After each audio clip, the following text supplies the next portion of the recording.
before the thunder rolled across the skies, before his name became legend, there was a god who stood between mankind and chaos. His name was Thor, son of Odin, protector of Asgard and Midgard, the mortal world. But behind the heroic tales and modern portrayals lies something older, deeper, and far more powerful. A version of Thor that was not a comic book hero or a shining champion, but a fierce and sacred force of nature. To understand Thor's true power, we must return to the old myths, to the sagas whispered in firelight when thunder meant the gods were near. In the Norse world, Thor was not simply a warrior. He was the living embodiment of strength, order, and the storm itself. His power was not just in his hammer Mjölnir, but in what that hammer represented, the divine force that held the cosmos together, the weapon that destroyed giants, monsters, and all that threatened to unravel the world. The old poems tell us that whenever the thunder roared, it was Thor riding through the sky in his chariot, drawn by two mighty goats, Tangrisnir and Tangenjoster, their hooves sparking lightning across the clouds. Mortals would look to the heavens and know that the god of thunder was guarding them, battling unseen forces that sought to bring ruin to the 9 realms. Yet Thor was not just a destroyer, he was a protector, a god of the people.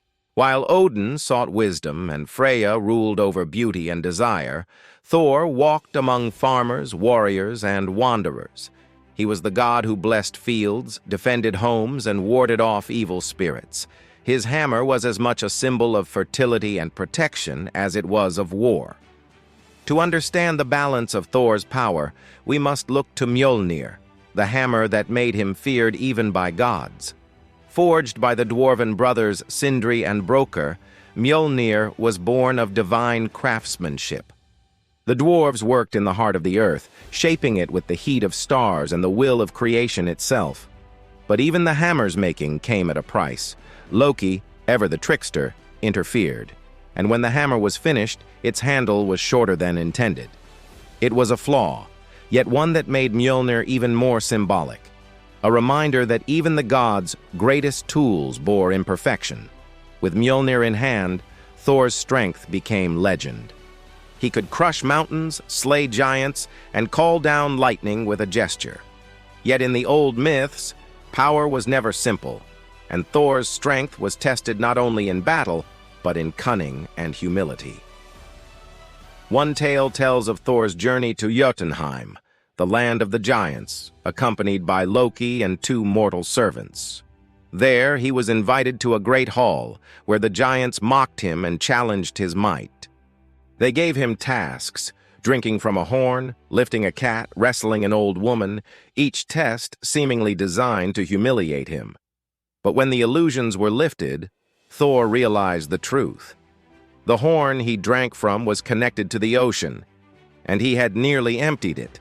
The cat he struggled to lift was no cat at all, but the Midgard serpent, Jörmungandr, so vast it encircled the world. And the old woman he fought was Ellie, the spirit of old age, a force no being could ever defeat. Thor failed each task, yet his failures revealed his true power. He had almost drained the sea, nearly lifted a world serpent, and fought age itself to a standstill. The gods saw that his strength was not just brute force, it was defiance against the impossible. But Thor's might came with a heavy cost. Every battle he fought, every giant he struck down, every storm he unleashed, all led toward one inevitable end: Ragnarök, the final battle of gods and monsters. The prophecies say that when the end comes, the sky will split with lightning, and Thor will face his greatest enemy, the Midgard serpent, born from the chaos he fought to contain. Their rivalry is written into the bones of creation itself. Order versus chaos, storm versus sea. When that day arrives, Thor will slay the serpent with a single devastating blow, but he will take only 9 steps before the serpent's venom fills his lungs, and he too will fall. The thunder god will die, his hammer falling silent. Yet his sacrifice will not be in vain, because through his death, the world will be reborn, cleansed by storm, renewed by lightning. That is the truth of Thor's power. It is not immortality. It is not domination. It is the willingness to stand against destruction, even knowing he cannot win. Thor is the storm that protects life by facing death itself. Modern depictions of Thor often show him as a warrior god, handsome, noble, invincible. But in the old sagas, he was raw, untamed, and real. His beard was red as fire, his voice the roar of the heavens. He was quick to anger, sometimes even foolish, yet fiercely loyal and bound by honor. The people loved him not because he was perfect, but because he was theirs. A god who felt, who fought, who bled for them.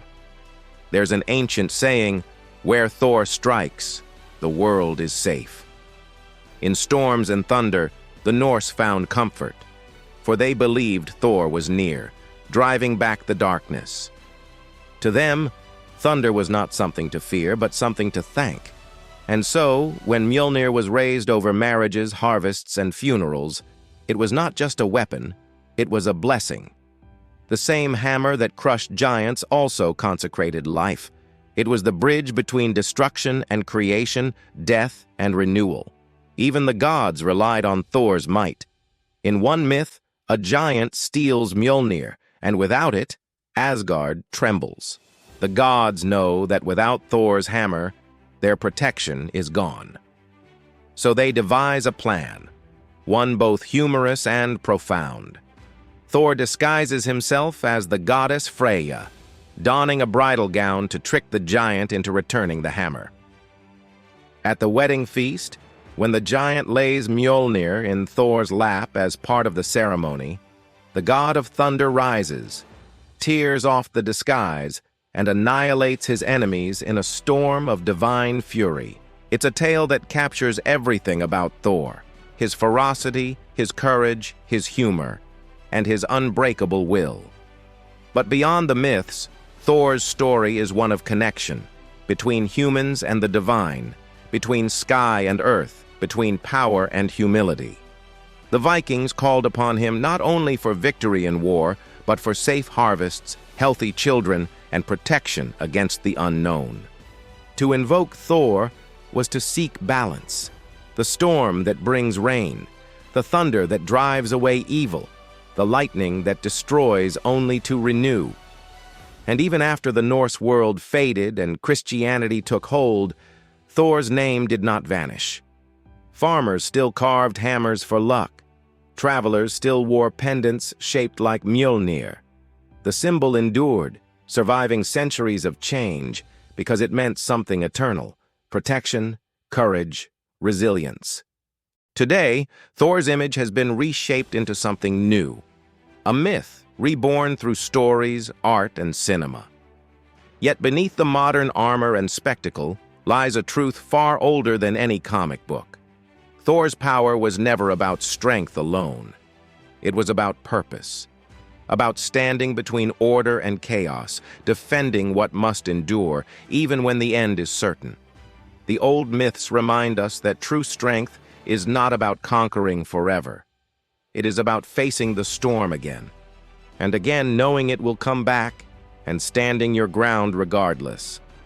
That is Thor's legacy. Not immortality, not perfection, but defiance. The courage to strike back against the end of all things.